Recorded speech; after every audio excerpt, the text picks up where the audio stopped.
Okay, welcome everyone to the Irish American Heritage Museum. I'm delighted to be joined by one of my good friends from home, County Limerick now, so it is the other side of the border. Yes. But Ger Better Greaney, we won't hold that against you.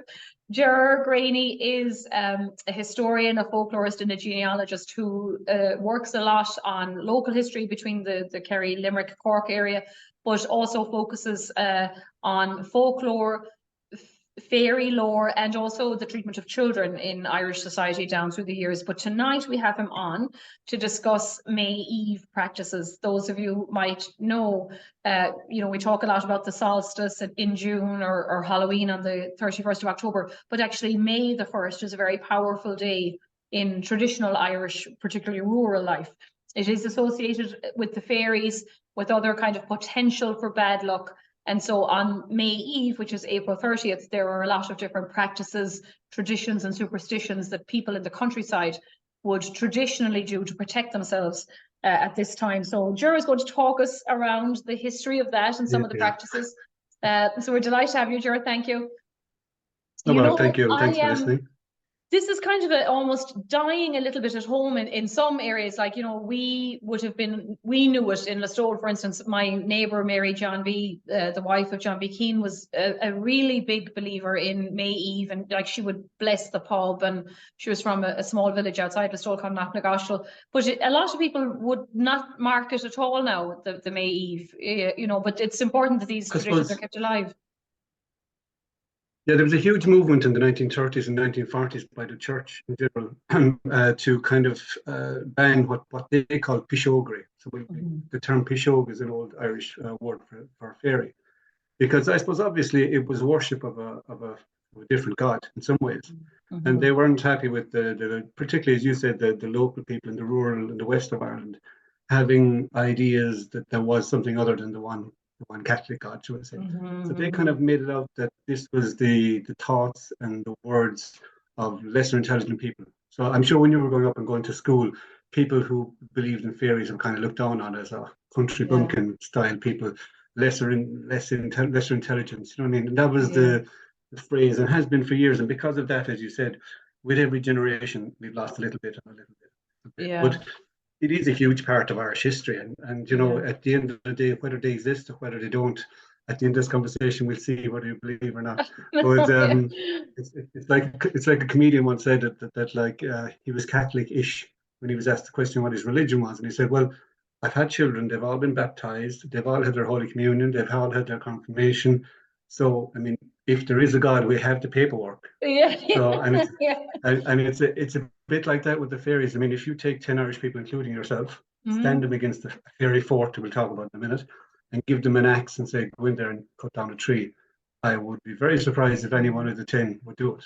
Yet they would all say they don't believe. So there's an element of the unknown, which is with every religion. I mean, there are so many faiths out there, but it's quirky. It's nice to have traditions, and it's nice to remember them. And everything we speak about tonight is all oral history. I mean, until 1829, it was illegal in Ireland to educate Catholics. That was the British way.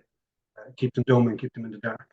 So because of that, we have very little written history. I mean, we have the Book of Kells and the Book of Inishfallen, but they're mostly religious texts. So every bit of history we have is verbal history, oral history, down through people called Shanakees, which were storytellers. The storytellers. And most of the bits of stories that I've picked up have been from my grandparents or from their neighbours or older neighbours. There's a great piece on the internet called Duchas, duchas.ie. And in 1937, it's the school folklore collection. So in 1937, the Irish government went around to each national school, which would be like maybe from 4 to 11 years of age. And they asked each children in each class to go back to their grandparents and get some old Irish stories.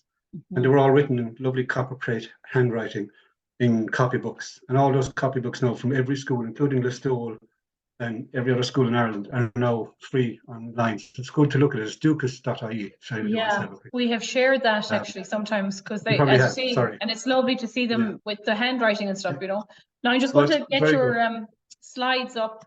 So the word folklorist doesn't even exist. Your father invented that. So. Well, I mean, it's good. We'll take it. We're doing new words. Exactly. So I'll mute myself, and you take it away, Ger. Just tell me when to jump in. jump in with questions whenever you want, because I will. Thank you. it can become a bit monotone after a while. And make sure and slow me down if I take off. You know, the way Okay, things good. work. Yeah. I suppose if we're talking about me, the first thing you have to talk about is the fairies themselves. So who are they? I mean, and where they come from, or what is the story? And if you just show the first slide there, that's me. Sorry, Tunashioga ag Fara Orho. That's Gaelic for the fairies are watching you. And they certainly are in Eve. So, but the next slide there just it kind of is more a question. So, what are fairies and what are leprechauns, and are they the same thing? Leprechauns are a very tiny facet of the fairy world. They kind of only came into the whole fairy lore in about the early 1900s, where you have people like Lady Gregory and William Butler Yeats kind of started talking a little bit about them. But the leprechaun situation, that was really, I won't say invented, but that little piece of the fairy lore was taken by the Irish Americans, particularly in New York. Because when we go through the fairy lore in a minute and the whole fairy forts and the holy wells and things, obviously none of those are in America. So they kind of went with the rainbow idea, the leprechaun. They took a little piece of tiny piece of Irish lore and they kind of multiplied it by 100. When the Irish Americans then started coming back to Ireland in the 20s and 30s and 40s, they brought those little bits of Americanized fairy lore with them, and it almost became, it seeped into our own fairy lore and they mixed the two together. But I mean, if you go back to the original fairies, the fairies were actually a race of people called the Tuatha De Danann. So Tuatha De Danann, Tuatha means the people of the goddess Danu. And Danu of these was the highest female god in the Celtic lore. The Paps Mountains in Kerry are known as the Paps of Danu. That's where they get their names from. It's very interesting, actually, that that's a Celtic god. It's also a god in Byzantium. Very interesting. The exact same god doing exactly the same thing on two sides of the world. They're both gods of rivers and gods of the nature and gods of the land. And the name, they believe, was brought by generations as they moved from, say, Iran-Iraq area over through Europe and up through Ireland. And when they were moving through, say, Eastern Europe, the goddess Danu gave her name to the river Danube. So it's amazing the kind of the whole sense of connection. But in real terms, they were many generations ago. Ireland has been lived in. I know Loch Ger, as you know, in Limerick, has been lived in for 6,000 years. So we can take it back to 4,000 or 5,000 BC. We have people in Ireland, and in our oral history, the very first people were the Fir Bolg. That's what they were known as. And on came the Tuatha De Danann, which were a magical race. They're a magical race of shapeshifters, for want of a better word. If you've known some stories like the Children of Ler, King Ler was a member of the Tuatha De Danann. You have Oisin, you have Diarmid and Grana, you have Fionn McCool. These are all old stories that we would have got in school. But they're all members of the Tuatha De Danann clan. They were magical people. Eventually, they were replaced by a group called the Milesians, and here's where you kind of start moving in towards the Celts. And the Milesians came up through France, through the land bridge that was there at the time, over into Ireland. There was a battle for about, they believe, 2 generations. Eventually, both sides sued for peace, and over in the hill of Ishnok. And the Tuatha De Danann of the fairies said, "Okay, we'll sue for peace." The Milesian druids were clever and they said, "Look, we'll split the country between us." So the Tuatha De Danann agreed, and then the Milesian says, "Okay, we'll take the half above ground and you can have the half below ground." And at that stage, they were caught. They had given their word. So led by their own king of the sea, they went down underground and they've been underground ever since. So that's, I suppose, the old history of where the fairies come from, because they all live underground. The Celts believe that there is 13 different worlds, and that each of the worlds are complete replicas of each other, and that they're all spinning the whole time in unison, but inhabited by different people. I don't know if you watched the Netflix documentary, the program Stranger Things. No. That was kind of, no, I didn't watch that. Well, that was kind of going on the same idea, that there was 3 worlds in constant flow, and you could move from one to the other. And that's but I suppose, like, Ger, that's the whole physics and things, isn't it? Like relativity and quantum leap and all this, you know, and even aliens, maybe, you know. The Stargate program, if you remember that, from back, you know, a couple of years ago, 10 years ago. It is, and exactly, and And for instance, like the Celts believed Sheoga is the old Irish word for fairy, but it can be shortened to she, as Ifaga. And there is one Celtic world which is only inhabited by women. Gaelic for woman is ban, so banshee became banshee. So banshees are just another element of the fairy world. Yeah. You also And have did you say that one word. leprechauns were just one element of the fairy? Like they were a type? Yeah. Yeah. It comes Okay. from leprechaun, which means a word which means small man, which is very funny, which is Oh. exactly what they are. But it is a little element of it. But it became more a theatrical part because William Butler Yeats and Lady Gregory at the turn of the century did a lot for recording old Irish folklore, and they tend to give a little bit of a theatrical feel to it, and that's where the leprechaun came from. And that was seized more, as I said, by the Irish American contingent, because what we know of fairies, fairy forts, holy wells, all that kind of thing, none of that was available in New York. So yeah, they were tied to a this place. kind of more theatrical idea of rainbows and crops of gold and stuff, it became far more interesting. Yeah. And as they came back for their holidays with their cameras, the Americans to Ireland, because the only photograph ever taken before 1940 in Ireland was taken by American tourists. So we're just getting them all back now gradually. They tend to bring that little bit of lore with them. There's nothing wrong with it. It is a bit twee, and maybe for the purists, but like it's another bit of fun. Yeah. And very funny actually. The one thing that really kept the folklore going in the 1950s was the film Darby O'Gill and the Little People. Yeah, we showed it at Halloween actually because of the banshee. Yes, and it's a Disney film, but you know what? I watched it. We were in the States this year, and I have to say it's very historically, it's almost correct. It is very well done. I know they sent over three Disney writers for 3 years. They went to the folklore collection and they read the Dukas.ie copybooks. That's where they got a lot of their ideas from. Yeah. They were there for weeks on end. So yeah, it is good. So that's, I suppose, who they are, and just they like that multiple layers of society is what. Where do they come from is the next thing. Okay. I mean, if they exist underground, where do we see them? And there's an example there. Any open water. These are two holy wells, by the way. One is the one on the left is in County Tipperary near Killinall, and the one on the right is near Rathkeil in Limerick. It's called Ballyallanan. So holy wells are kind of holy wells since about 500 AD, when saints started to live beside them and gave their names to them. But those wells have been there long before. So most Irish holy wells, as we call them, are maybe 2,500 years old. And they have That's been what I was there just going to ask you. We then. call them holy, but they may have been associated with a pagan entity first. Almost. I mean, there's 3,500 wells. We'll call them holy wells, because there is water wells, there is artesian wells which are used for pumping water, etc. But any well where a saint lingered for a couple of weeks or stayed forever, and their name became associated with that well. I mean, you have 25 St. Patrick's wells, because obviously he was traveling the country, and as he was traveling the country, he would start trying to Christianize the country, and as he would, he'd stop at various places along the way, and he slept here, he slept there. St. Bridget, as you know well, again, which is one of our stronger saints, the biggest female saint, and this year we had our first bank holiday, St. Bridget's Day. But again, the same issue. So fairies, because they're underground, because, well, where does the water in the well come from? So they're seen to come through open seas. They're very much associated with trees, particularly fairy trees, which we'll talk about in a minute. There's actually a fairy tree in the background there of the well on the right. You can just see it on the left-hand side, just where the rail is coming down. And that's actually, a fairy tree is a hawthorn tree. Hawthorn or blackthorn, but mostly hawthorn. The reason especially in fairy forts, hawthorn trees are very protective because they were so pinchy with needles that wild animals wouldn't come in. If you were safe once you were inside in that kind of place. And we did have wild animals. We had, I think the last wolf was killed in Ireland in 1789. It's not that long ago. But so holy wells, as I said, open spaces of water.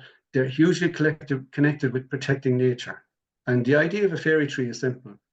The fairy tree, the roots are in the ground. So the roots, if you ever watch, again, go back to your Darby O'Gill film, you'll see the roots of the trees coming through the roof. That's the whole idea. The people, they're connected with the roots of the trees. So if you are in Ireland and you have a particular malaise or you have a particular worry or something, normally years ago you take a piece of cloth, but back then cloth was a natural product which would rot. Now I make sure people don't do that, because if you tie a hair clip or something to a tree, it stays there for 30 years and damages the tree.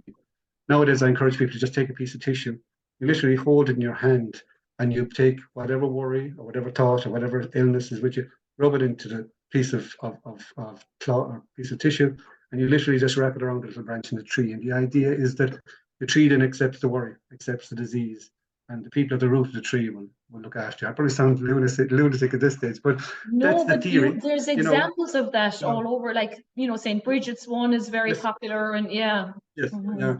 And I mean, you go into any fairy tree, you'll see the little bits and pieces hanging from them. And Mhm. then again, as Catholics were trying to colonize the country, they started using a lot of this lore to their own advantage. So Mhm. fairy trees became holy trees. So now you'll Mhm. see a holy tree, you won't see a fairy tree, but it's the same thing. You Yeah. know, And you're just on that, before we move on, yeah. like some of the lore with the fairies is like not to disturb anything. How do you know which is a tree that you can tie a tissue on, and Well, what's one you're not supposed to touch well, at all? there is no problem in breaking a branch or breaking a leaf Okay. once the tree is still living. The danger Okay. is in killing something. The All danger is right. damaging the roots, literally. Back to our Mhm. situation, the roots. You'll always see farmers, if they're cutting trees, they'll cut them to a point where they'll still allow them to grow, but they'll also cut them to fall in and never let them Yeah. fall out. Yeah. And they'll let them lie there.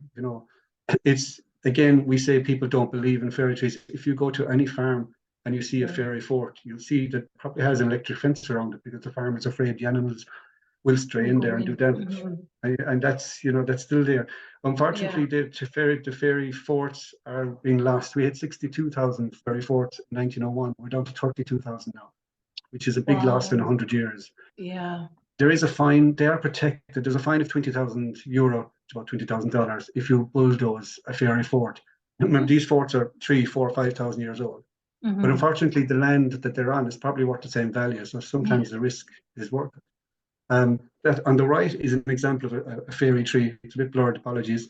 That's on a mountain called Knockfearna, as you know, near Ballingarry, County Limerick, which Mhm. is Knockfearna, which is the mountain of the king of the fairies. So Yeah. it's a very well known fairy area. There'll be a big fire there on the Eve Oh, good. for Beltane, but we'll go into that in a second. Yeah. Um, on the left is a good example, actually. That's down near Rathkeil again. Oh, Um, yeah. it's taken from inside the fairy fort, so I've no Mhm. problem walking in there once you watch your step. It might sound a bit odd when I say that. And Mhm. you're looking out at what's called Mannix's Folly. Mhm. This man built in the 1890s. He was working on the railway which runs nearby, and he built this house, or he tried to build this house on 3 different occasions, but he built it on part of the fairy fort, just a little edge of it. Um, on the first 2 occasions, the roof blew off within 2 weeks of the roof being put on, and on the third occasion, even though they weren't living it, the house was gutted completely by fire. So he eventually backed off and realized there was something wrong, and it's been left. It's kind of like a monument to don't Mhm. go at the fairies. But it's Yeah. called Mannix's Folly if anybody's ever in the Rathkeil area or Shanagolden direction in Limerick.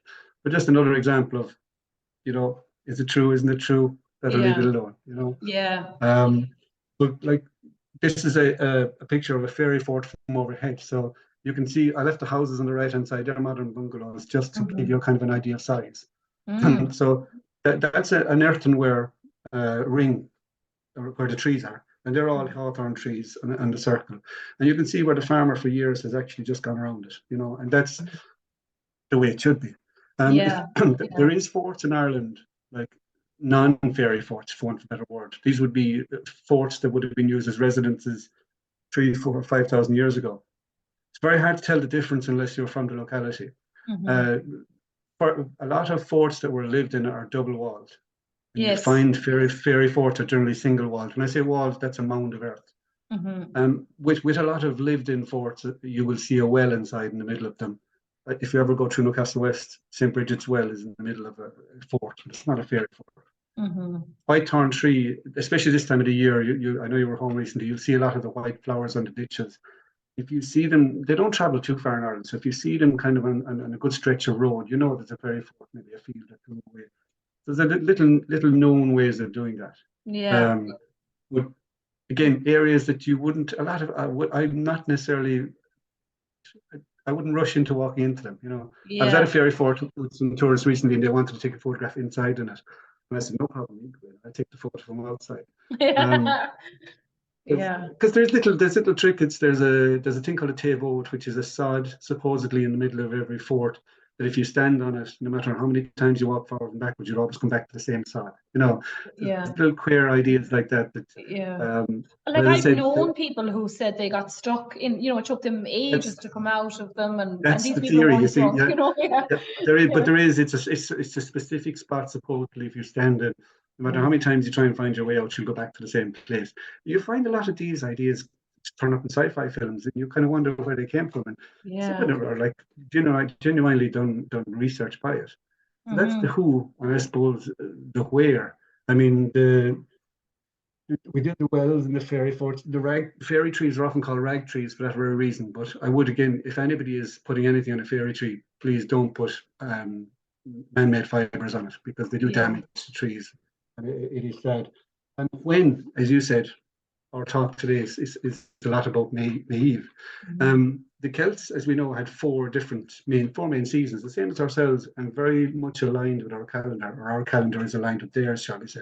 Hmm. So like the 1st of February was the start of what they call the Imbolc, Imbolc. Um, and literally, if you remember your Irish in school, it's Imbolc, it means in the stomach. Yeah. So it's spring, it's where all the lambs are in the stomach, it's the calves are being born and everything. That lasts until the 1st of May, which we're just coming up to, which is Beltane in Gaelic, May. Hmm. And that comes from Beltane. So Bel was the two-headed and king of fire and king of war, and Tina is fire. So Hmm. there's a lot of things associated with Meave are associated with fires. In general, and that's what I was just talking about Knockfearn a minute ago, what the Druids would do was everybody in every house in Ireland in that time, going back thousands of years ago, would quench their fire on Meave. The Druids would go up to the top of every signal mountain in the country, and there's about 40 of them. And Hmm. using whatever reflection they would do on the first sun of the 1st of May, they would light a fire, a small flame, and loads of families then would come up to the mountain, take the flame down to their house, light their first fire of the year, and then that fire will be passed on to a neighbour and on to a neighbour and on to a neighbour. So every fire by the 1st of May, by the night of the 1st of May, was lit from the hills from the first sun of Oh. Beltane. And that's where that whole fire traditions come. For instance, if you want to bless your animals in May, you pass them between two fires. That was another way of getting married before hand fasting was brought in, was to just jump a fire with your intended. Oh. Because you were in fire if you were getting married. I suppose that was the theory. But Out of the he fire says, and into the I'm frying married for pan, or the other way around. 30 years in, so I'm still on fire. Yeah. But yeah, Uh, there's a lot of, yeah, and just before we go on to that, just okay. the other things are sorry, the other seasons you have them as Lunasa, Oh which yeah. Mm. gives its Oh. own name, Mhm. and Samhain, which, as you Yeah. said, is the 30th of October. So the two, what we said about those revolving worlds, and you could move from between worlds. The fairies could move to our world and back to theirs. The place or point in time where the weakest divisions between them was Halloween or All Hallows Eve, which became Halloween across the world. But the weakest time, the easiest time to move between these worlds is the 30th of April. And Hmm. that's why there's so much associated with Maeve and Hmm. so much associated with protecting yourself from fairies on Maeve. And like I said, down through the years, there's been so many stories. And even when you were going to school, I'm sure you heard the same thing. There's just too many stories for them not be some grain of truth. Yeah, you can't It's really like discount them. you It's can't. funny, It's like Ger, that that we have. the calendar is obviously on the agricultural, like as you said, the birthing and the lambing and all this spring. Yes, It's all to do with like harvesting it's and all. growing and you Yeah, getting ready for winter, coming out of winter. It's funny. exactly. And like in Mhm. Bullock, there's a lovely tradition in West Cork at the start. St. Bridget's Day is the 1st of February, which is the start of spring. Mhm. St. Bridget's Day is also the day of Bridget, which was a pagan queen who Mhm. was in nature, queen of nature, queen of rivers, things like that. And there's also the Hag of Beara in Mhm. Cork. There's the Hag's Tooth, which you've heard of. So the Hag comes out of her cave on the 1st of February. She's winter and she's replaced by Bridget. But if she comes out of her cave in West Cork on the 1st of February, and if the weather is good, that means she has time to collect some timber and some wood and she goes back into her cave. She keeps winter going for another 4 weeks. Yeah. So Well, and supposedly we just posted about that in February here because we've got Yeah. the gopher, you know, the same thing, Puxatawny yes, quill. yeah, And exactly. so that Yeah, actually came from the Irish tradition it of, comes from the you Irish. It know, comes from the yeah, Hag of Beara, and there's a place below Yeah. West Cork down near Skull. I'm just trying to remember now, but that's where she's. And again, she was supposed to be banished by a Saint Yeah. Lucan. Oh God, not a But, gopher, a groundhog. But anyway, same thing. I know. But there's no groundhogs in Ireland, but No, yeah. we've loads of hags in Ireland, not enough groundhogs. Yeah, So, yeah. So now, on but- behalf of the women of Ireland, are they hags? hag stories. I meant to say hag stories. Good, that's Sorry. much better. Yeah. Yeah. So we'll go yeah. on to this one. So that is it. So like this is the what you can happen if you go at something. I mean, there's a brilliant folklorist and a storyteller called Lady Linehan and Clare, and he was a Harry teacher of Manicourse originally. yes, and he was teaching up near Galway, but he was coming home on an old road. This is the main road, sorry, on the left from Innis, from Limerick to Galway. It's about near Newmarket and Fergus. And he noticed that they were just getting ready to dig around a tree that he knew was a fairy tree. And he'd heard a story years before that there was a lot of kind of green gelatinous material found there one time. And an old farmer told him that it was a fairy battle, and you know that it was that tree was to be avoided at all costs. So he just decided to write to Clare County Council, and he said, "Look, you're just about to demolish a fairy tree. You shouldn't really. It's huge bad luck attached to it, and if you do any road like that goes on top of that, there will be a lot of deaths." And he just predicted it, and he said that's going to happen. It was picked up by the Limerick Leader. People were kind of laughing a little bit. There was a bit of tongue in cheek, but he was making a point. Then it was picked up by the Irish Times. Next thing, it appeared in the New York Times, and it just went in the 90s. That was the version of going viral when you went into the American papers. And in the end, Clare County Council moved the road 20 feet to the right to avoid the tree. And I think that's the first time we've ever seen them do that. And like it's you're wondering what the picture of the DeLorean car is there. The DeLorean factory was built in 1979 in Dunmurry in Belfast. I'm sure people remember John DeLorean. He was a huge character. There was $175 million invested. $100 million came from the British government in creating this absolutely beautiful state-of-the-art factory to produce these cars, very famous from that film in the 80s. But there was, where they were about to build the factory, there was a fairy tree. And for 3 days, the construction crew were kind of hanging back, and nobody was willing to cut down the tree because they said, no, there's too much bad luck attached to doing that. We're not going to. So the story is that John DeLorean, being the brash person that he was, jumped on the bulldozer and bulldozed the tree himself personally. Not saying that's why the DeLorean car factory went down the tubes, but a lot of people would say, where there's smoke, I've heard stories from my own dad when he was alive. There was a ferry fort nearby. People wanted it demolished. That was his job. He was driving a bulldozer. He refused to demolish it. A man who worked with him did demolish it and was dead within 2 years from cancer of his hands. And it wasn't blood cancer or bone cancer. He actually got cancer in his hands. And if you ask, and this from talking to stories, families with bad I'd say luck. Mary John B. would have been huge.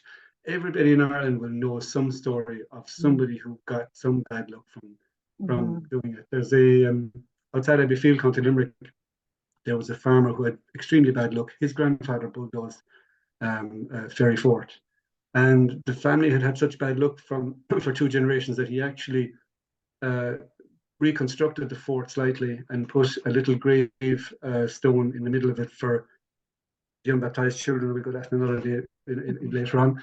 They were buried there, and he kind of literally reconstructed the fort to try and ward off the bad luck. And that's still there to this day. It's it's just off the main road. So there's a lot of. Do you think break the curse or? Well, he maintained it did. Like there's other places. In 1959, there was a priest who decided to upend a fairy tree because he was putting a kind of a scene, a cross, a crucifix scene. Within 2 weeks of they doing that, 3 local people, youngsters, died from what we would now call sudden death syndrome. But a lot of people, it was 1959, it was in Sligo.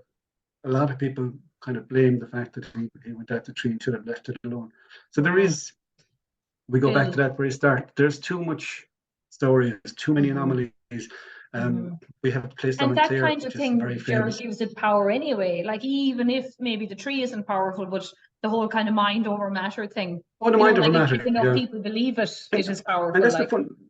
When we were talking earlier on about holy wells, are they holy? yeah. Are they pagan? One thing they definitely are. They're most serene places to sit and just see the world go by.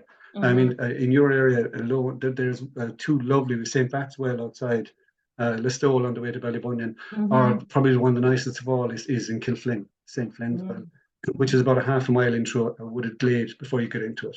And those kind of places for mental peace or for inner peace are fantastic places, you know, to just sit and take And it they in. have done recently a lot of like scientific analysis of the water and the soils and stuff, and Oh, they they are have finding Clon like, you McGelt, know, Clon yeah, McGelt. but There's apparently we there just are like tell the people these, that there's a well in camp in Kerry as you turn for, if anybody who's gone to the Connor Pass, you oh come to God, the V where you go right if you're a manic driver.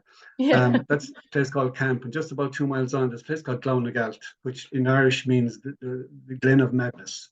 And for years, that well was considered a cure for madness. It was considered a cure for stress or strain or people who weren't well. And the idea was you would go there and you would drink the water for 7 or 8 days in a row, and you would eat the watercress that grows on the edge of the well. I was there recently, and it's covered. And that was supposed to be a great cure for madness. And the funny thing was, I think it was 2009, UCC went down there and analysed the water. And normal water in Ireland kind of has 9 or 10 parts per billion of lithium. And the water in the Madness Well has 57 parts lithium. Wow. So it actually has, say, 6 or 7 times the normal amount of lithium. So people were literally drinking antidepressants. Yeah. So it was a So cure. that, so Yeah. there was a cure, and it was a Yeah. genuine cure. But Oh, and there was most another wells, place where they looked at kind of moss or clay or yeah, something, and people yeah. used to have to lick it. The priest would give it to Oh them. yes, And yeah, then like now they've checked it, and it's riddled with, you know, vitamins and minerals and all kinds of exactly, stuff. yeah, it is. No, and the same with the vitamin K. There's a massive amount of vitamin K in the watercress normally, but even more in that place. Yeah, that's Most amazing. wells are cures for poor eyesight, which unfortunately, Yeah. no matter how many times I go, it isn't working. But Well, maybe the miracle there is you're is. not getting glaucoma out of the well. But so just going St. back to Bats where, is for so the eyes, I think, isn't it? pardon? The one near us at home, St. Bats, is for eyesight, I think. They're matches for the eyes. It's St. Yeah. Bartholomew's, to give it its full title. It's a lovely well. The well itself is nice, but it's the surround that's Yeah, it's absolutely beautiful. beautiful. And very unusually, it's bounded on water by water on three sides, three Yeah. different pieces of water, two feeding into a river. I mean, there's an old, again, we're going back to old traditions that evil can't travel over water. I don't know if you've ever heard that before. Yeah. And if you go back to the headless horseman, which again is from, they're called the Bealtaine in Irish, Yeah. that headless horseman story comes from Ireland when it traveled to the States. If you got as far as the bridge, the headless horseman couldn't follow you because evil can't travel over water. And that's why a lot of fairy forts are bounded on one side by water as well. Going back to the church trying to reclaim that whole worship of, if you stand in a lot of fairy forts, one of the things you automatically see is either a graveyard or a Catholic church. If you go to Knockanore, there's a lovely fairy fort in Knockanore, but it's straight beside the old Knockanore church. And the idea is that, again, if they found some place that was being worshipped a little bit too much, they tried to tame that and bring it into the fold. So I suppose up to now, we've been judging so much, I'll get that 1 second, but up to now, we've been judging so much about the historical side of where they are, and what they are, and who they are. What they do to you, this is where the stories get a bit wild. Fairies themselves generally don't supposedly interact with people that much. Where they interact with people is where they're invoked by your neighbours. So it's not so much the fairies that are causing the trouble, it's if you wish ill on a neighbour. Silly things like, for instance, if your neighbour has a big hay barn full of gorgeous hay. So on May Eve, if you put 6 eggs buried in the hay, the idea is that the hay will rot. If you spill buttermilk on the thresh of their door, their cows will stop giving milk. If you covet your neighbour's land because they're a lot more fertile than yours, the idea is that on May Eve you go over with your shawl or your coat and you drag the coat along the dew on the field that night, and you take the goodness from that field and you go to your field and you transfer the goodness along. and you make a few offerings to the fairies along the way to help them. So often it's not so much the fairies, it's your neighbour that's causing the trouble. Yeah. If, if if you tie a leg of ham to somebody's gate, it's considered serious bad luck on Eve. Now, these wouldn't all happen. If Irish people are listening to that, they would say, I've never heard that before. Ireland is very funny. We're a bit like Russia. We're about 20 different countries in the one country.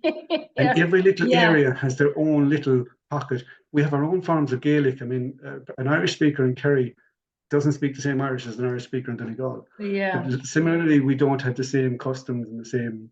We are just made up of all different clans. Yeah. That's why a lot of these stories are from different parts of the country. Yeah. But because like but Wexford has very distinct traditions. We had Michael Fortune on last year, yes, and we actually had Eddie. Oh God, we mentioned him a minute ago. Eddie Lennon. Yeah, we had him on 2 years ago during COVID. I'd recommend and they are very different, you know, traditions. Like the Kerry, Limerick, we'd be similar enough because we're only a few miles apart. You know, it's across the border. But yeah. But so Ger, the idea there, I suppose, is kind of rotting. Like if you're hiding an egg, or you know, yes, it's the as hiding the the egg. rots. The egg will rot. The milk will go sour on your doorstep, and therefore sour the cow that's giving it. And when you think about this, like in the 1800s, when people are poor, you know, like God Almighty, you've little enough milk to be rotting it. You know what I mean? It's very cruel of each other, like, isn't it? But we have no. I mean, if you think Irish people in the 1830s, it was illegal until, as I said, until 1829 to even teach them to read or write. Yeah. So they had no reference point. They had no letters. They had no books. They had no education. I mean, so anything that happened, there had to be an explanation. We're logical people. Yeah. So the easiest way to explain something away was to blame it on the fairies. Somebody else or the fairies. So my land suddenly is gone very bad, and he's after getting brilliant. It's got nothing to do with the fact that he's after killing himself working for the last 5 years. It's the fairies, you know. Or that he's rotating crops, or he's drained it, or exactly. So people were always striving, and this is probably why the fairy lore gets forgotten about, because a lot of it was there to explain the unexplainable of the time. But that doesn't mean that we throw out the whole idea when we actually go back and look at that. The one place that they did interact a lot was with children. The whole world, the whole world is of a changeling. Just before I go into that, just 1 second. So I'll go back actually because I don't want to distract people. Yes, the distracted. Well, I'll read it out in 2 seconds when we just get there. But the point was that there was no such thing as ADD. There was no such thing as autism. If you had any of those afflictions, if you had a club foot, a cleft palate, you were not considered special needs, or you were not considered unlucky. You were considered that at some stage you were a perfect child. You were in a house that wasn't protected. The fairies came. They brought one of their sick children with them, and they switched you out. And it was called a changeling. And in the 1800s, that was treated very, very much so. I mean, if you had a child with special needs, it was almost always looked down on that these children were possessed, either possessed of the devil or possessed of the fairies. And to some extremes, and if you want to show that the next slide, this is a court case, and I'll just read it out if we don't mind. It's Anne Roach, an old woman of very advanced age, was indicted in the murder of Michael Leahy, a young man drowned by drowning him in the Flesk River, which is in Kerry. I think it's down near Killarglen. This case was at first assumed a very serious aspect from the meaning of the words spoken by the prisoner, that the sin of the child's death was on the grandmother and not on the prisoner herself. And it turned out to be a homicide committed under the delusion of grossest superstition. So the young man, though 4 years old, he could neither stand, walk, nor speak. So we've all got to see him got out his children. It was thought that he was fairy struck. He was a perfect child who was, switched out by the fairies. And the grandmother ordered the prisoner, in this case, the young lady, and one of the witnesses, Mary Clifford, to wash the child in the pool in the River Flesk every morning, where the boundaries of 3 farms meet. There's a huge fairy lore about where 3 things meet. And again, that's where the Catholics went with the Father, Son, and Holy Ghost, the whole 3 things. And that they were to bathe there for 3 mornings running. But on the last morning, the prisoner kept the child longer under the water than usual. And her companion, the witness, Mary Clifford, said to the prisoner, "How can you hope to ever see God after this?" To which the prisoner replied that the sin was on the grandmother, forgetting to do it, not on her. And upon cross-examination, the witness said, that it was not done. There was no intent to kill the child, but to cure it, to put the fairy out of it. So this is how their mentality. They were so convinced, and that the only way of getting a fairy out of a child was to bring him close to death. When you brought him close to death, the fairy would jump out again. And again, you see this in a lot of films brought on later. On her being charged, the policeman who apprehended her with the drowning of the child, she said that it was not a matter of drowning because the child had died 4 years ago when the fairies took him. So it wasn't a child. It was a fairy, and therefore it wasn't a crime. The Baron Pennefather, who was the jury, the judge said, no, it was a case of suspicion and required to be thoroughly examined into. Yet the jury would not be safe in convicting the prisoner of murder, however strong their suspicions might be. So the verdict was not guilty. Not guilty. Not guilty. Wow. Not guilty, because under their idea, they weren't actually killing a child. The child was dead 4 years previous. And that might sound absolutely horrendous, but that's the theory that was there. I didn't put in a court report. Another thing they did was they would scald the devil out again with a hot spade, which I won't even go into. There's several court cases where children have been burned, trying to get the devil out of them. Well, and that's how Bridget Cleary was killed by her husband, like in that's the why I was leaving it out. I didn't want to get too gross. But exactly, Bridget Cleary's story in Tipperary, And she's a grown woman. Now, I mean, the other side of that story, some people say, was because she was kind of an independent woman and she had her own egg milk. Did the father and the husband use the excuse of the fairies to burn this woman to death, which they absolutely used that as their defense. No, we had there's another case there in Killinall of a 4-year-old boy whose leg was burned with a spade. It's constant, and you might say it's horrendous, but you must remember you're dealing with an uneducated people who were really believing. I mean, it's almost cult status. The fairy lore had cult status for a long time. And this is why in the 1930s, so you can't really blame the Catholic Church, kind of went out of their way between 1930 and 1950 to kind of put an end to this whole, to the point that they actually disowned a lot of the holy wells because they realized that they were more a pagan well than a holy well. And it's only in the last 20 years that they've kind of come back into the idea of the holy wells, because they are beautiful places. And the pattern days and all that, like there was various efforts to recolonize them. Ger, that's funny one about the priest for just a second. Like I've read lots of different oral history kind of books and things, and sometimes, not that the priest is in on it, but a lot of times people believe that a priest can protect you against the fairies, or if you did get lost in a fairy fort, that the priest could help bring you home, or that kind of thing. So they were seen as a barrier, kind of like. Yeah, there's a very funny story, and I think it was over on West Cork, where a man was threatened that the fairies would turn him into a rat. So he went to the priest and got him to pray over him, and he said, he was happy that after being prayed over by the priest, that he would never ever be turned into a rat, but he never went to bed without putting the cat in a cage, just in case. So again, they did believe that a priest could cure you, but they also believed a priest could curse you. Wasn't that a particularly defrocked priest? I think maybe it was, and I think priests kind of encouraged that, because the omnipotence of power of a priest in rural Ireland was massive, and I mean they only had to look at you. That was the whole point. And in some ways, the church now suffers because of that. Huge the trust that was put in, the trust that was placed on, and I know I hate when people say, oh, the church did this and the church did that, because in my point of view, the church did nothing. It was the people of the church. The message is still the same. So at the moment, I think we should be, without asking anybody to get a gun out, I think we should be shooting the messenger, not the message. We've kind of shot the message. We've kind of given up on Catholicism because of the people who are expounding it. But I don't think that's the fair or the right way. But one other thing, just as you mentioned, the church in the whole story, because fairy forts would never ever be interfered with, in the sense that nobody would ever go digging. The church didn't allow Irish Catholics to bury unbaptized children in a holy ground all the way up to 1962. It was because a child who was, say, stillborn, God help us, who didn't breathe. If you didn't breathe, you couldn't be baptized.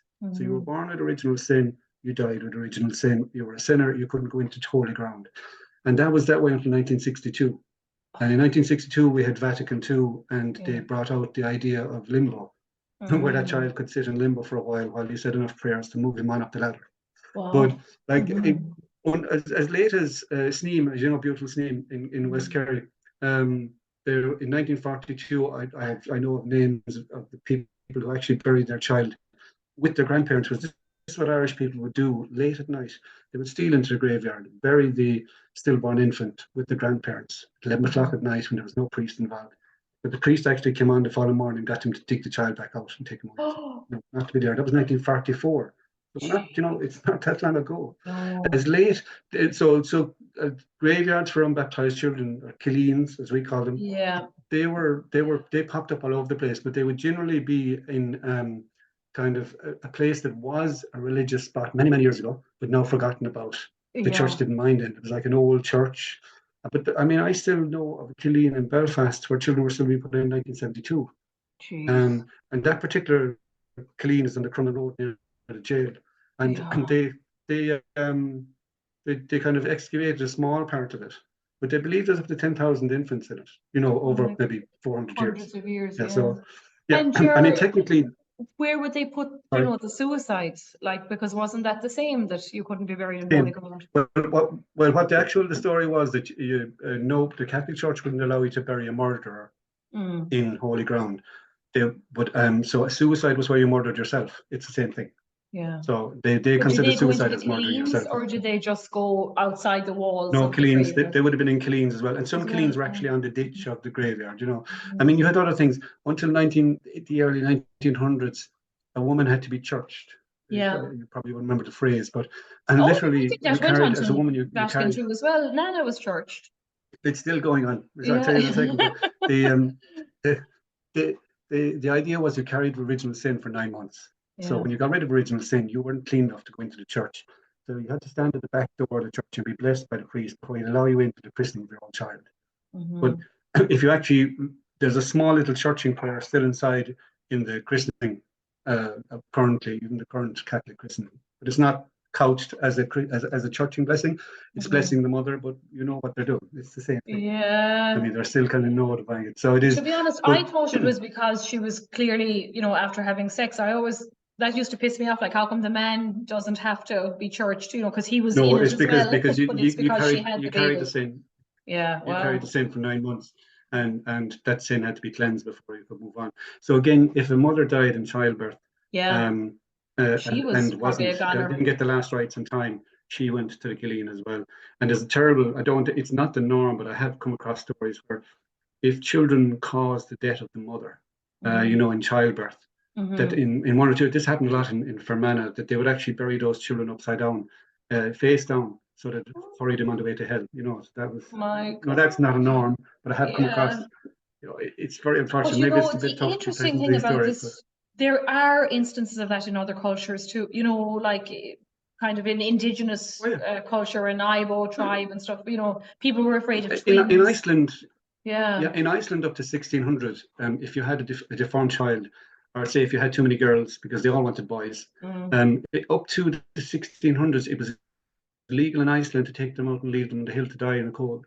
That's only 500 years ago. Yeah. That infanticide, as it was called, was still being practiced in China in the 1940s, 1950s because of the one-child rule. One-child rule, you wanted a son. Yeah. I mean, in Ireland, why would you want the reason? And this is just going into something we were saying a minute. When fairies did go after children, supposedly they only went after boys. Yeah. One or two reasons is, first of all, people wanted boys because statistically, boys were more stillborn than girls. There was a lot more girls born in Ireland than there was boys for a long time, and this is one of the reasons why boys became so important. But also, as a parent, if you had 4 girls, it means you had to provide 4 dowries down the road to sell them to get them married. So whereas if you had 4 sons, it meant there was 4 women coming into the house with 4 pots of money. So it was very important to have the boys. So the fairies. So one of the ways they stopped. We're now going into how to stop the fairies. One of the ways they stopped the fairies from getting the kids was in Ireland, the late 1800s to early 1900s, boys were kept in dresses up till about 4 years of age. And this photograph is not a girls' school. This is boys and girls, and you can't figure out which is which. Yeah. So there was no gender division, and the simple reason for that was to prevent the fairies from knowing which was the boys and which was the girls. And it's weird when you think of that. And if you actually think back to any old black and white photographs you've seen of children in Ireland, they're all in this kind of smock type dress, very few in trousers. It wouldn't be until they were 4 or 5 and it was proven that they were healthy and they were grand and they would be safe. But now again, this didn't happen everywhere. It certainly didn't happen in the urban areas. But in the west of Ireland, where poor areas of land, the poor people would be less educated, let's face it, and these things would be. But that's still happening Look at up to all this the day. bare feet there, Ger. Like that is clearly an impoverished community, like, you know, But, and the clothes are but kind if of you ask rags, yourself, like. yeah. But if you ask yourself to this day, why do we take a male child and put him in a dress to baptize him? Why isn't he in a trousers and jumper? Why isn't he in a one piece? We're still doing that. No, that's actually where it came from. That's where it comes from. The whole baptism in a dress for boys. It's amazing how these things that we've forgotten about, they're still with us. Yeah, they linger. Yeah. I mean, the obvious. I don't know what the next slide. So the obvious way to safeguard. Yeah, go on. You can push it on there. The obvious way to safeguard your house. Fairies don't like anything brightly coloured because they live in the dark. That's the idea. So they don't like. I mean, the wild Irish primrose. You see that on the side of the road, and you have the gorse bush there on your right hand side. Which, if you ever go up Knockferna, it's wall to wall yellow. People would, and now you were talking about Wexford. Wexford is one particular place where they would take the gorse and they would hang it over the door on May Eve. Yeah. You know, hang a sprig of it over the door. As well, the May tree. Then they do the May tree, which is like, it's just a branch of a tree or a little bush put outside, festooned with ribbons. Again, bright colours, because bright colours distract them and keep them away. And actually, we're not just talking about Ireland, because this is in England, it's France, it's Brittany, and that's where in England, and especially in Cornish people, that's where they got the maypole. That's where the maypole dance comes from, because that's the May bush, which became the maypole. So obviously, safeguarding your house with flowers, you'd sprinkle the little yellow flowers along the doorway. The next one, of course, is the main cure of all, is the holy water. There's our maypole. Sorry, that's a May bush. That's in Wexford. So I'm sure your Wexford friend was telling you about. Of course, the holy water is the biggest cure of all. And the idea, when my mother was alive, God rest her, I usually around 11:30 on May Eve, either I would ring her or she would ring me to remind each other, go around the house with the holy water. So to this day, and I will be doing it on Sunday night, you go to the 4 corners of the house. In olden days, if you had fields, you went to the 4 corners of the field, and that stopped if your neighbour had been out with his cloak a half an hour earlier. Scraping the dew. You know, if you went to the 4 corners of the hay barn, because if your man had been out with the eggs, you sorted that. You blessed your animals, because if they had been distracted in some way, and that kept the fairies from them. In our case, you blessed the 4 corners of the house. I blessed my kids' cars. And, you know, that's kind of, but it's an old tradition, which, you know, I think should be kept going. Absolutely. Of course, I bless my door too, that nobody can come in the door that means me harm. And years ago, of course, when you went to Easter Mass, Dawn Mass, you get the new Easter holy water. So it was always important that you use the Easter holy water, because that was the strongest holy water available. And even in some, I remember reading something in Galway, in some years ago, they would be, you know, the Easter holy water would be in a massive barrel outside the church door. And the minute Mass would be over, it'd be like the Olympics. They'd be just itching to get out of the chair, because whoever got the first of the holy water was the strongest. So they'd be killing each other to get to the tank. Oh my God. As if it loses its power as you go down the tank. As it goes down, yes. A bit like the drink, you know, it gets weaker as you go to the bottom. But no, and that was their way of saving themselves, or like of keeping the fairies at bay. I mean, again, a lot of it is fantasy, and as I said, a lot of it is reminding. Sorry, that's the end of it. I'm not sure on that, but a lot of it is as you said, trying to find an answer for an unanswerable question in the 1800s. Why is my child sick? Why was they born with a club foot? I mean, why are my animals dying? Why is the grass not green? And it was great to be able to blame something or somebody or some neighbour who possibly didn't do what they were told. Yeah.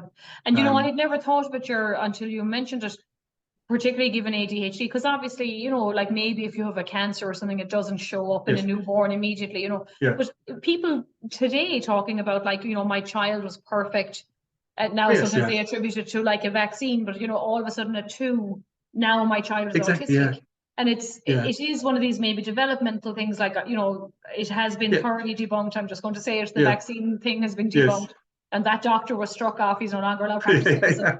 But, you know, it's interesting, like, that there is that kind of gap, and that all of a sudden at 2. So this would account, like, in our day, it wasn't a vaccine, it was a change. Like, my child was perfect. Somebody came in and stole him out of the crib and put in this other entity, you But know. but as human beings, we're kind of conditioned to find an answer. Yeah, We have to explain. So even yeah, your vaccine story, that was somebody trying to give an answer to a story that they couldn't answer. And we still yeah, can't answer it. And yeah, back in our fairy days, it was the same day. It was the same deal. Give an answer. Put yeah, my mind at ease. Show me yeah. that there isn't something. The one other little, sorry, I forgot about it is, and this is a big Irish thing, but not so much here, but very much in Wexford and Wicklow, is that it's very, very bad luck on the 1st of May if the first person in your door is a redheaded woman. So beware if you have a What redheaded will you woman at do? home. Close your eyes, everyone. No, what they used to do years ago was they would make the sun stay up late until after 12 o'clock, and they would send, obviously, the backyard sun, they would send the sun out the back door and make him come in the front door. Job was done then, can't Okay. They after do the that, same after thing on New 9 past Year's midnight. Eve as well, I think, that Yes, if there's a it's, bit of that in New yeah, Year's Eve, and yeah. again, it's based around the same, Hmm. and not necessarily a red-haired woman. It can be a red-haired man, I'm sure. It's not. Yeah, We have to be very yeah. careful these days. But the red, I It's know an equal that's opportunities fairy world, exactly, but you're all bad luck. I think that And we covers us used off. to have one too for beauty, apparently. If you got up at the dawn on the 1st of May and washed your face with the dew, you would never age and you would be Oh, yeah. beautiful. And yeah. That, So I used sure, to do that the odd time when I well, was, 12 as you and know, 13. I'm Oh, 86, as you you know. should have it. Yeah, the picture of Dorian Gray in the attic. No, it's the dew for me. That's it, yeah. But no, it is like it's people laugh at. Well, it's called piseogs because piseog is another name for a fairy. People laugh at piseogs. Irish people in particular laugh at it, and they say, "Ah, you're a bit odd, for thinking that." And whatever.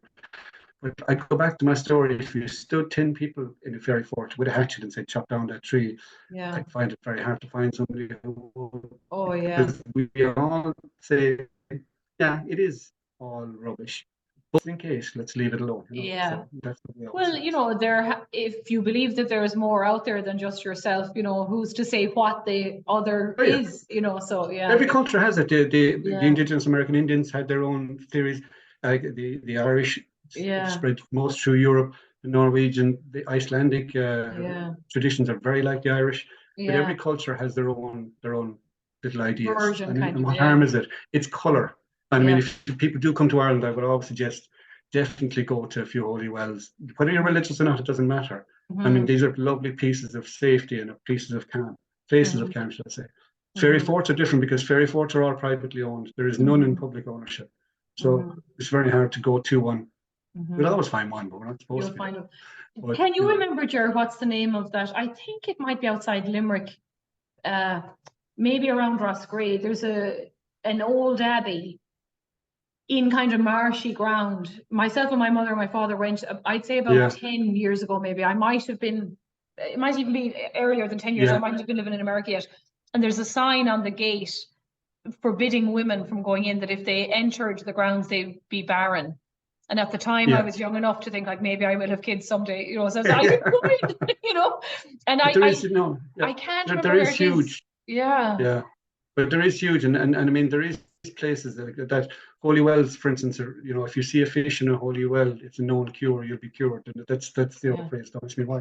That goes back to the Bradon, the salmon of knowledge. Yeah. Go back to Hmm. the oral stories you like to come. But yeah, I mean I haven't seen that sign. I've seen the one I in West can't Cork remember where it I was. I saw it. have a funny feeling it's around Roscrea. We must ask Dad. Yeah, I think we went yeah. up around what's that town that is the bridge, outside Limerick. If you went past like Killaloo, Ardnacrusha. Yes, yeah, yeah. And Killaloo. all Yeah, them towns. yeah. Yeah, Yeah, and you're it you're was funny. no, the best sign I've seen, and we're being a bit lighthearted now, is the one in West Cork where they were trying to stop people from going across the fields because there was bulls in it, Mm. and the sign simply said it takes 10 minutes to run across the field, but the bull can do it in 5.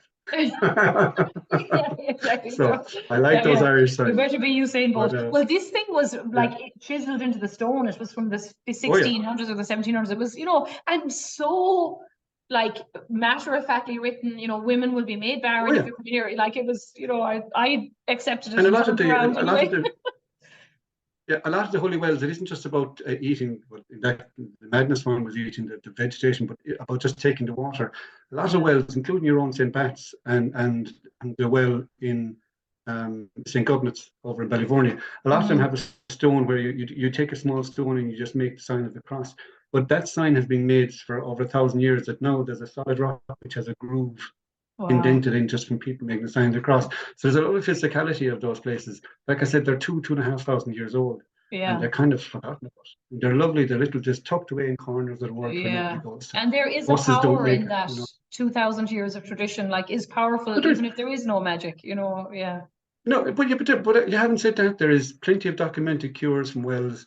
Again, would they have been cured anyway? You have to ask yourself. Well, no, we were saying about the lithium and all that, it is interesting. Yes, there is ways, So we should say on the 30th, of course you should never, like the other interesting thing about putting a curse on someone is we were always taught that it comes back to you threefold or sometimes sevenfold. Yes, as you said earlier on, 3 and 7 are big numbers.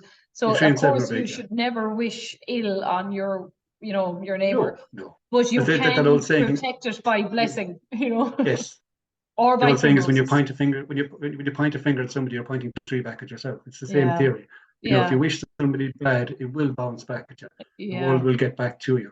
So all you can do instead of not wishing people bad is just protect your own. Just in case there is some fool out there wishing you bad. But I just think they're lovely traditions. They're safe traditions. It's nice. It's what makes us different. If every country was the same, it'd be a very boring world. Absolutely. I think we enjoy our difference. So we do. We celebrate it. Yeah, and well, absolutely. And get up, and I don't know where you'll find do in Albany or New York City, but maybe one of the parks. Go in at 4 o'clock in the morning and wash your face, and you'll be youthful forever. Forever. So, Ger, thank you so much for this. No problem, and I asking. talked to you before about it because it is a kind of a tough subject, but we've been looking at a lot of the mother and baby homes, for instance, and other stuff. I would like to have you back on sometime to talk about the children and the problem. There was a huge sale of Irish babies to America for many years, especially in the 1950s.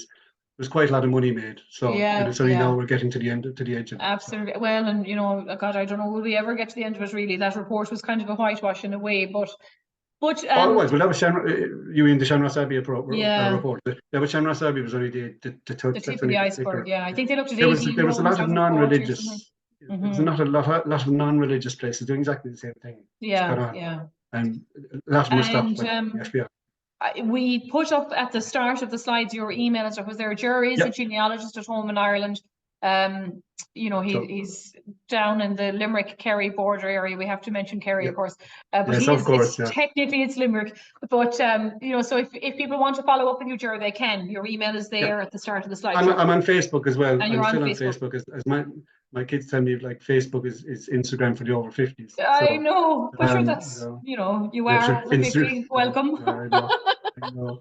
But sure, Instagram is almost gone out of fashion now. I know. Well, I refuse. I'm not getting TikTok or anything else. I have enough. So listen, thank you very much. No problem. And thanks for asking me. Delighted. And I hope everyone has a happy and healthy and safe May. Yes.